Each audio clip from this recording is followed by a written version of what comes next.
बिस्मिल्लाहिर्रहमानिर्रहीम। Wheatstone bridge. Sir Charles Wheatstone एक scientist थे, इंग्लिश साइंटिस्ट। इन्होंने जो है वो अननोन रेजिस्टेंसेस को मालूम करने के लिए एक मेथड प्रपोज किया, एक सर्किट प्रपोज किया जिसे व्हीटस्टोन ब्रिज का नाम दिया जाता है। व्हीटस्टोन ब्रिज का सर्किट कैसा होता है ये एक शक्ल में दिखाया गया है।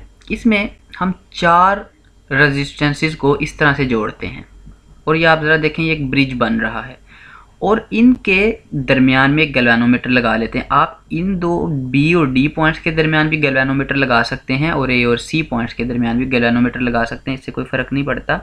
लेकिन याद रखिए कि अगर आप ए और सी के दरमियान गैल्वेनोमीटर लगाएंगे तो फिर आपको बैटरी बी और डी के दरमियान लगानी पड़ेगी। तो यहाँ पे जो हमने सर्किट बनाया है, हमने यहाँ पे बी और डी के दरमियान गैल्वेनोमीटर, यानी कि गैल्वेनोमीटर उन 2 पॉइंट्स के दरमियान लगा हुआ है जहाँ पे बैटरी कनेक्टेड नहीं है।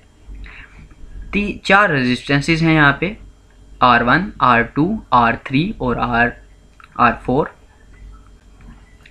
फ़र्ज़ किया कि इनमें से अब हम करते क्या हैं, हमने कोई एक रेजिस्टेंस मालूम करनी है, हमें उसकी वैल्यू का नहीं पता, तो हम इस तरह का एक सर्किट बना लेंगे, ये जगह खाली छोड़ देंगे। जिस भी रेजिस्टेंस की हमने वैल्यू मालूम करनी है वो यहाँ लगाते जाएंगे और हमें उस रेजिस्टेंस की वैल्यू मिलती जाएगी, हम उसके ऊपर लिखते जाएंगे या हम उसके ऊपर कोड लगाते जाएंगे, जैसा कि आपने कार्बन रेजिस्टेंस में कलर कोड पढ़े थे। यानी कि ये ऐसे रेजिस्टेंसेस जिनके आपको कोड नहीं पता, तो अब आप वो उनको कैसे मालूम करेंगे। तो ये व्हीटस्टोन ब्रिज बड़ा ही अच्छा तरीका है।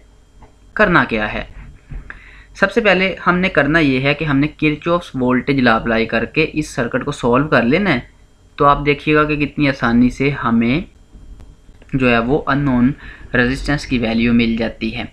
अगर हम व्हीटस्टोन ब्रिज सर्किट को हल करना चाहते हैं तो हम इसे गौर से देखते हैं। व्हीटस्टोन ब्रिज सर्किट में यहाँ पे जो मेरे पास 3 लूप्स बन रहे हैं, क्योंकि सबसे पहला स्टेप क्या था प्रोसीजर में कि हमने जो है वो सबसे पहले सर्किट डायग्राम बनानी है, वो तो बनी ही हुई है व्हीटस्टोन ब्रिज की। हमने सबसे पहला काम ये करना है, लूप्स को आइडेंटिफाई करना है। तो यहाँ पे मेरे पास जो है वो एक लूप है ABDA, ये वाली लूप ABDA। दूसरी लूप है मेरे पास BCDB और एक तीसरी लूप है। आपने सब लूप्स लेनी, ज़रा देखें, अगर मैं ये 2 लूप्स ले लूँ तो गैल्वेनोमीटर भी शामिल हो गया, चारों रजिस्टर्स भी शामिल हो गए, लेकिन EMF का सोर्स बाकी बच गया। तो आपको तीसरी लूप भी लेनी पड़ेगी ताकि आपके सारे के सारे जो सोर्सेज हैं और जो रजिस्टर्स हैं वो शामिल हो जाएं, फिर आपका सर्किट सही सॉल्व होगा, वरना नहीं। तो अगर हम ये लूप नहीं लेते, तीसरी लूप जो कि है ADC और वापस यहाँ पे A, क्योंकि लूप का मतलब है मुकम्मल चक्कर, सो ADC और यहाँ से वापस A। सो ये आपके पास जो है वो तीनों लूप्स मुकम्मल हो गई। अगला स्टेप है, हर लूप का करंट जो है वो सिलेक्ट करें। लूप 1 का करंट I1, लूप 2 का करंट I2 और लूप 3 का करंट I3। लेकिन अगर आपने लूप 1 का करंट जो है वो एंटी क्लॉकवाइज लिया है तो लूप 2 और 3 के करंट्स भी एंटी क्लॉकवाइज ही होंगे। तो ये आप जो है वो ज़रा समझ लें। अब नेक्स्ट स्टेप क्या होगा, नेक्स्ट स्टेप डेफिनेटली KVL के मुताबिक आपने जो है वो इक्वेशंस लिखनी होंगी। मैं लूप 1 और लूप 2 के लिए इक्वेशंस लिखता हूँ। तो सबसे पहले चलिए चलते हैं लूप 1 की तरफ। लूप 1 का करंट काउंटर क्लॉकवाइज है, जो कि यहाँ से ऐसे जाते जाते जाते यहाँ से आ रहा है। आप कहीं से भी स्टार्ट कर सकते हैं, तो आप ऐसे ही इस रेजिस्टेंस से यहाँ पे स्टार्ट कर लें जो कि अकेली है, जिसमें से आप कोशिश करें कि कैसी रेजिस्टेंस से स्टार्ट करें जहाँ से सिर्फ एक करंट गुजर रहा है। तो इस रेजिस्टेंस में जरा देखें, ये करंट ऐसे चक्कर लगा रहा है। इस रेजिस्टेंस में सिर्फ अकेला I1 करंट फ्लो कर रहा है और कोई करंट फ्लो नहीं कर रहा। इस रेजिस्टेंस में I2 करंट जो है वो नीचे की जानिब फ्लो कर रहा है और I3 करंट ऊपर की जानिब फ्लो कर रहा है, क्योंकि ज़रा देखें I3 करंट ऐसे जाएगा, ये यहाँ से होता हुआ ऐसे A की तरफ। तो ये जो I3 करंट है जो कि काउंटर क्लॉकवाइज है आपका, ये यूँ जाएगा यहाँ से, ठीक है, और यहाँ से ऐसे वापस आ जाएगा। तो ये I3 करंट यहाँ से ऊपर की जानिब जा रहा है। तो इस रेजिस्टेंस में 2 करंट हैं, इसमें 1 करंट है। गैल्वेनोमीटर में कितने करंट है, गैल्वेनोमीटर में तरह देखें तो I1 ऊपर की जानिब जा रहा है इस लूप की अगर हम बात करें, और I2 नीचे की जानिब आ रहा है। इसी तरह इस रेजिस्टेंस में एक ही करंट है और ये वाली रेजिस्टेंस में दो करंट हैं। I2 ऊपर की जानिब जा रहा है और I3 नीचे की जानिब आ रहा है। तो ये करंट्स को सबसे पहले गौर से देखें कि किस रेजिस्टेंस में कितने करंट्स फ्लो कर रहे हैं।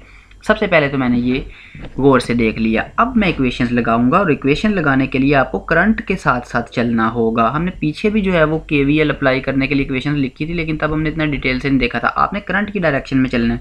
तो करंट यहाँ पे I2 इस तरफ जा रहा है, तो सबसे पहला EMF हम R1 का लिखेंगे। आपको पता है रेजिस्टेंस में हमेशा वोल्टेज ड्रॉप ही होता है, कभी भी रेजिस्टेंस में वोल्टेज राइज नहीं हो सकता।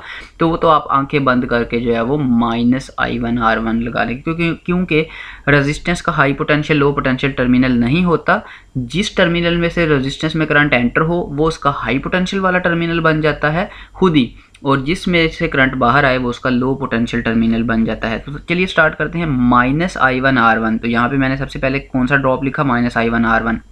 अब फिर वही बात जैसे पीछे किया था कि R3 जो है मेरे पास, इस R3 में से जो है वो दो करंट्स गुजर रहे हैं। तो अब कौन सा करंट जीतेगा, तो याद रखें कि जो करंट जिस लूप में आप खड़े हैं ना, आप उस वाले करंट को ज़्यादा कहेंगे जिस लूप में। तो क्योंकि आप इस लूप में चल रहे हैं तो आप इसी डायरेक्शन में चल रहे हैं ना, तो I1 ज़्यादा होगा, I3 कम होगा। क्योंकि इस डायरेक्शन में जा रहे हैं तो अगर I3 ज़्यादा हो जाता फिर तो आपको इधर को जाना पड़ जाना था, तो आपका सारा कैलकुलेशन गलत हो जाएगा। आप जिस लूप में खड़े हैं, जिस डायरेक्शन में जा रहे हैं, उसी करंट को ज़्यादा लेंगे। तो R3 में से कितना करंट गुजर रहा है, I1 -I3। सो I1 -I3 R3, -I1 -I3 R3, आप इसको इस तरफ भी लिख सकते हैं, ठीक है। तो -I1 R1 -I1 -I3 R3। और अब आप ऊपर की जानब गैल्वानोमीटर में से जाएंगे तो यहाँ I1 ऊपर की जानब है, I2 नीचे की जानब। क्योंकि आप इस लूप के अंदर ऊपर को सफ़र कर रहे हैं तो आपका I1 ज़्यादा होगा, I2 कम होगा। सो -I1 -I2। और गैल्वानोमीटर की रेजिस्टेंस कितनी है फ़र्ज़ कर लें वो RG है। तो ये पोटेंशियल ड्रॉप्स आ गए इस लूप के तीनों एलिमेंट्स के। तो इनको अगर हम जमा करें तो जवाब कितना आएगा, 0 आएगा। ठीक हो गया।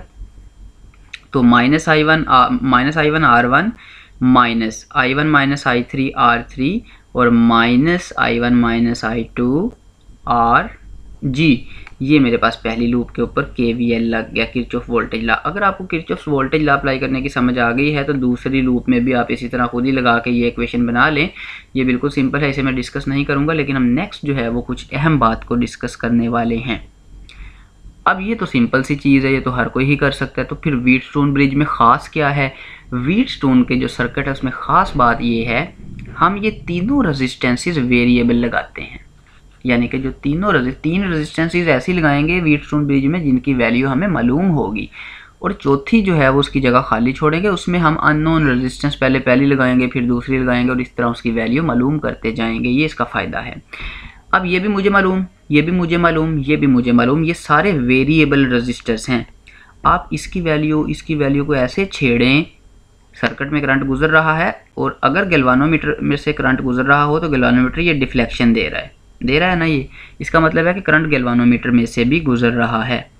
और इक्वेशंस हमने लिख ली हैं। अगर आप ऐसा करें, R1 R2 R3 की वैल्यूज़ ऐसे एडजस्ट करें, इनको चेंज करते जाएं, इसके साथ आप खेलते रहें, एक ऐसी स्टेज पे पहुंच जाएंगे आप जब इस गैल्वानोमीटर में से कोई करंट नहीं गुजरेगा। अगर आप ऐसी कंडीशन पे पहुंच जाए तो गैल्वानोमीटर आपको खुद ही बता देगा कि मुझ में से कोई करंट नहीं गुजर रहा, यानी कि ये सुई जो है वो 0 पे आ जाएगी।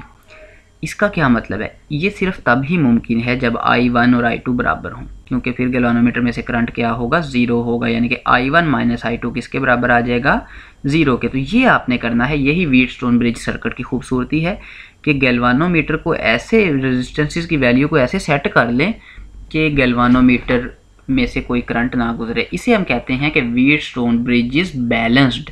ये ब्रिज बैलेंस हो गया है, अब गैल्वानोमीटर में से कोई करंट नहीं गुजर रहा। अगर आप ऐसा कर लें तो हमारी कैलकुलेशंस बड़ी सिंपल हो जाएंगी। इस R4 की वैल्यू मालूम करनी बड़ी आसान हो जाएगी, वरना ये मुश्किल काम होगा आपके लिए, क्योंकि फिर आपको RG भी चाहिए। इससे भी हो जाएगी लेकिन लंबी चौड़ी कैलकुलेशंस करनी पड़ेंगी। अगर आप ये छोटा सा काम कर लें तो यही व्हीटस्टोन ब्रिज के आइडिया ने हमें बेनिफिट दिया था। तो I1 और I2 को बराबर यहाँ पे पुट करें तो आप ज़रा देखें, ये टर्म 0 हो जाएगी। तो मेरे पास ये इक्वेशन बनेगी -I1 R1 is equal to I1 - I3 into R3, ये चीज़ उधर चली जाएगी, और दूसरी इक्वेशन से बनेगा -I1R2 यहाँ से is equal to I2 - I3। अगर आप इसमें I1 - I3 की जगह I1 को I2 पुट कर दें तो ये भी बन जाएगा I2 - I3। तो इसका मतलब है I1 - I3 और I2 - I3 बराबर हैं, ये दोनों एक दूसरे से कट सकते हैं अगर हम तकसीम करें। तो अगर हम इन दोनों इक्वेशंस को डिवाइड कर दें तो यहाँ पे R1 ओवर R2 आ जाएगा, क्योंकि I1 - I3 और I2 - I3 एक ही बात है, क्योंकि I1 और I2 बराबर हैं, ये भी दोनों कैंसिल हो जाएंगे। तो मेरे पास व्हीटस्टोन ब्रिज सर्किट का जो जवाब आएगा वो क्या आएगा, R1 over R2 is equal to R3 over R4। तो ज़रा देखिए, आपको R1 भी मालूम, R2 भी मालूम, R3 भी मालूम, तो R4 बड़ी आसानी से मालूम हो सकता है। यही फ़ायदा है व्हीटस्टोन ब्रिज का कि हम इसकी मदद से अननोन रेजिस्टेंसेस को बहुत आसानी से जो है वो मालूम कर सकते हैं। तो मुझे उम्मीद है कि आपको आज का टॉपिक जो है वो समझ आ गया होगा। अगर आपको इसमें कोई भी कन्फ्यूजन है नीचे कमेंट्स में जो है वो आप पोस्ट कीजिएगा। अभी तक के लिए इतना ही, नेक्स्ट वीडियो के साथ जो है वो हाज़िर होंगे। अल्लाह हाफिज़।